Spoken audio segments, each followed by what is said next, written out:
Hi guys, welcome back to the channel. So J.K. Rowling has come under fire once again for essentially calling a man a man. And she was talking about the world's first transgender football manager, Lucy Clark, referring to Lucy as a man. Lucy is male, but identifies as a woman, I guess. Lucy is also married to a female. So J.K. Rowling just said what she saw. Lucy becoming a football manager is supposed to be an historic milestone because Lucy identifies as trans. But J.K. Rowling pointed out the obvious, that Lucy is male, Lucy is married to a woman, so she said, this is a straight white man. And oh my goodness, was she not accused of the most horrific atrocities for stating this? She was accused of bullying. She was accused of cruelty. The Daily Mail decided to go with this headline. J.K. Rowling is accused of cruelty as she mocks transgender football manager by comparing her to a straight, white, middle-aged bloke. 24 hours later, they came out with this headline. J.K. Rowling doubles down on fresh trans row by saying transgender football manager is a straight, white, middle-aged bloke. So they changed the headline because J.K. Rowling was like, hello, I didn't compare him to a straight white man. I said that he is a straight white man. Something that is not unheard of when it comes to being a football manager. At least, I will say, at least, Lucy didn't identify as the first woman football manager. Now, unfortunately, I looked up football managers who were female and, quite a few of them came up, but there was at least 10 that has happened already. So unfortunately, Lucy couldn't really claim that title. Also because Lucy is male, but these days that doesn't matter. So Lucy went for the first transgender football manager instead. So Lucy Clark, the world's first openly transgender referee, has made history by becoming the first trans manager in the top 5 divisions of England's women's football. The former referee has taken over at Sutton United. Fabulous. And this was J.K. Rowling's response. When I was young, all the football managers were straight, white, middle-aged blokes. So it's fantastic to see how much things have changed. That's funny. That's funny. But of course, people have to be butthurt about a joke that is based in truth.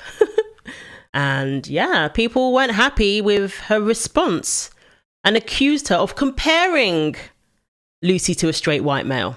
Despite her cruel quip, fans of Clark were quick to defend her. Caroline Littman said, I've not met Lucy, but my husband knows her wife. Lucy is a real person with a family and a life to live, bills to pay. What harm does her role as a football manager cause you? The team love her. Her wife and child love her. Your decision to pile on her is simply cruel. Sutton United appointed the former referee as the new manager of their women's team in January. Clark, a lifelong Sutton fan, previously became the first transgender referee in football, having officiated as high as the 3rd tier of the women's game. But the 51-year-old was keen to embark on a new challenge in the dugout. Having formerly coached non-league men's teams in Essex, Clark is no stranger to management and has been appointed with the hope of steering Sutton clear of relegation in the London South Regional Women's Premier Division. So Clark is managing a women's team. I'm wondering if she goes into the locker rooms and gives them a prep talk. Proud and honoured to be given the opportunity to manage such a fantastic club. Hard work starts now, Clark posted on X after the appointment was confirmed at the start of the year. Riley Gaines said, it wasn't a comparison, but rather a direct and objective description. The Emperor is without clothes, and the Emperor is a straight, white, middle-aged bloke. This is the thing. If a man dons a wig and says he identifies as a woman, are we now going to be accused of bullying by saying that this person is a man? Well, obviously, I know the answer to that. The answer is yes. Is it really progressive? Is it really an historical milestone that we all have to marvel at? When this is essentially a straight white male football manager. And okay, now he identifies as a woman. Not everybody's going to think it's amazing. Some may, and that's lovely. And I'm sure, people are just focusing on Lucy's personality. And, like those people were saying, everybody loves Lucy and enjoys this person being the football manager of this team. Fine. But are we really going to now take these things and act like they're such an amazing achievement when it comes to the firsts of something, when essentially in reality this isn't anything new? And that's the point J.K. Rowling was making. And again, people are entitled to state fact. People are entitled to give their perspective without being called names. I don't like the fact that using the word man when referring to a male who identifies as a woman is so offensive. I don't like that fact because it means it's policing people's language and it doesn't allow us to be clear on what we're dealing with here. When I did the story about Detta Hedman, the female darts player who didn't want to compete against a transgender darts player who was male, people had an issue with her using the word man. She said, I don't want to compete against a man in a women's competition.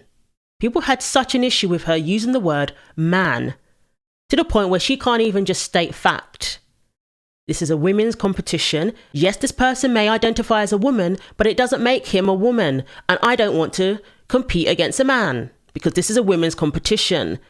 As somebody who has fought for women's darts to actually be recognised and to be given their own tournament, obviously she feels very strongly about that now being ruined by all these, policies that allow men to be in women's competitions. Not in a mixed competition, not in a co-ed competition, but a women's competition.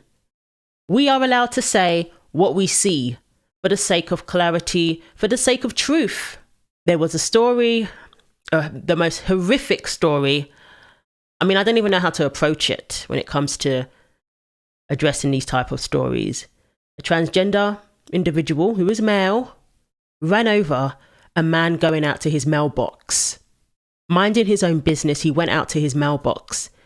He ran over this person, went back, over his body, and basically disrespected this person's body. That's all I'm going to say. And one thing I noticed is when the story was being reported, they referred to this person as she. They were still honouring this monster, this sick, degenerate's pronouns. They were still honouring his pronouns. She this, she that. As if honouring this person's pronouns is more important than reporting the story accurately. This is a man dressed up as a woman who committed the most horrific crime against an innocent stranger who was just minding his own business. And there were people there who did nothing. Like if another man intervened, they would be accused of a hate crime potentially. People have been conditioned to the point where we can't hold certain people accountable, or we will be accused of being bigots. We will be accused of hate crimes even. And obviously there was the bystander effect that was mentioned. So we consider it offensive to call somebody a man even when they commit the most horrific crime. So let me start with you, Ava, on this. As a woman, do you not have a real problem with statistics now being artificially, and I would argue, as J.K. Rowling has, completely disingenuously affected against women? So the murder rate will look like more women are committing horrific murder crimes than historically they've been doing because transgender killers now get categorized as women. I find the argument confusing because I don't care if that murderer identified as a woman or is a woman. I care that she was a murderer. I mean, I don't Rose West was a biologically born woman. I don't identify with But do you her. think, that Scarlett Blake is a woman who committed that murder? Well, she said that she is a woman, and I don't really think. And that's enough for you? But it doesn't do anything for me. I don't really care. But it literally will change the statistics. I think it does but matter. She was a murderer. But No, but I matter? think it does matter, because it matters in how we view sort of public policy and the way we craft public policy. We know that 70% of transgender women in prison are in there for sexual offences, right, against biological women, and that matters. You're saying this person is just a statistic, but actually they paint a broader picture. This person is clearly a biological man who has committed a heinous crime, and in the name of women. That should offend you, because it's fundamentally a fault. That's what gets me, is that, Ava, you're all for women's rights, right to the point that something like this happens and you don't seem to care. But it's nothing to You do don't care about trans women dominating females in sport. With women's rights. You don't care about any of these issues. Because the point is that this woman has said that she is a woman, and that doesn't have any bearing on the crime that she committed. Okay, it has a bearing on the statistics. It's sort of like, okay, so Shamima Begum, for example, okay, when she went off and she committed acts of terror, we decided that she wasn't going to be British anymore, and a lot of people were very upset about that, because you said you can't change someone's citizenship, you can't change someone's nationality. That's something that is a lot easier than gender. And then this is how I would say this is the same situation. Just because this person has done a heinous crime doesn't mean they're no longer all right, a woman. let me bring it just in. means that they're a murderer. That's how far down the slippery slope people have fallen. Even when someone commits a horrific crime, we still can't call them a man. It's ridiculous. So I have no problem, obviously, with J.K. Rowling stating fact. And we should be allowed to do that without being accused of all sorts. So much fuss because a woman said what everyone knows to be true. This is a man. And of course, one thing J.K. Rowling does, she knows she has a huge following. So when she responds to people, she takes a screenshot and she crops out their Twitter handle so they don't get any backlash. So I respect her for that. I wouldn't do the same thing. But someone responded, bold take here, but I think you should try to treat everyone with kindness. I guess that's taking things too far for you, though. She responded, when you stop telling me to lie, I'll stop shouting the truth. Your downfall is so sad. I guess her downfall is a newspaper calling her cruel. You've seen nothing yet. Wait till I hit rock bottom. It's going to be spectacular. Oh dear. Calling a man is not bullying or punching down. Cross-dressing straight men are currently one of the most pandered to demographics in existence.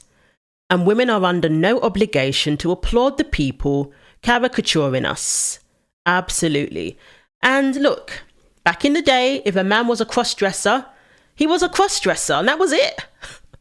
We didn't have to now see this person as a woman, see this person as the same as us. And if we didn't, we were terrible, all sorts of terrible labels. And these cross-dressers with all sorts of fetishes and whatever are just walking into women's bathrooms and are allowed to do so. And responding to her original post, where she said, all the football managers were straight white middle-aged blokes, Rachel responded, pink whistles change everything. Absolutely. Officially makes a man female, apparently. Oh, and someone said, it takes balls to do what this person achieved, JK. I thought they were being serious for a second, and I got the joke. OMG, that's funny right there. I don't care what you are. LMAO. Now that's what I call progress, equality. Okay, and then this is when the people were defending Lucy. But J.K. Rowling, they are still straight, white, middle-aged blokes. The only difference now is they are pretending to be women. Isn't it amazing that politics and social incentives have transformed sexual preference into what can only be described as a modern-day cult? Remember when you tried to make out that you didn't have anything against trans people? So this person is saying, you just don't like trans people. The mask has been off for a long, long time. Her point, of course, is that treating trans-identifying males as women is hindering efforts to address sex inequalities and equal rights for women. As typified here, where virtually all sports managers are men. And this hiring is treated as an achievement for women. Now, some may say that the person is being considered a trans woman, so that's a distinction. But on the other hand, we're told that there aren't any distinctions, aren't we? That trans women are women. That means that we're not supposed to regard them as different from females. People need to make up their minds. But while people are making up their minds, there's nothing wrong with stating fact. Now, I don't agree with Ben Shapiro on a lot of things, but on this I agree with him on facts don't care about your feelings. Nobody should be penalised for stating the truth, especially when they're speaking up for women, for people who are being marginalised by a group of entitled males. Nothing wrong with stating fact and making sure that we know what we're talking about here, that we have clarity. So I'm not reading articles using she, her pronouns for men who commit brutal crimes. So I'm not hearing of young girls being forced to share locker rooms with male athletes, hotel rooms even, with male athletes, some of whom have shown questionable behaviour in the locker rooms. So let me know what you think. Thanks for watching. Like and subscribe. Take care of yourselves, and God willing, I will see you in the next video.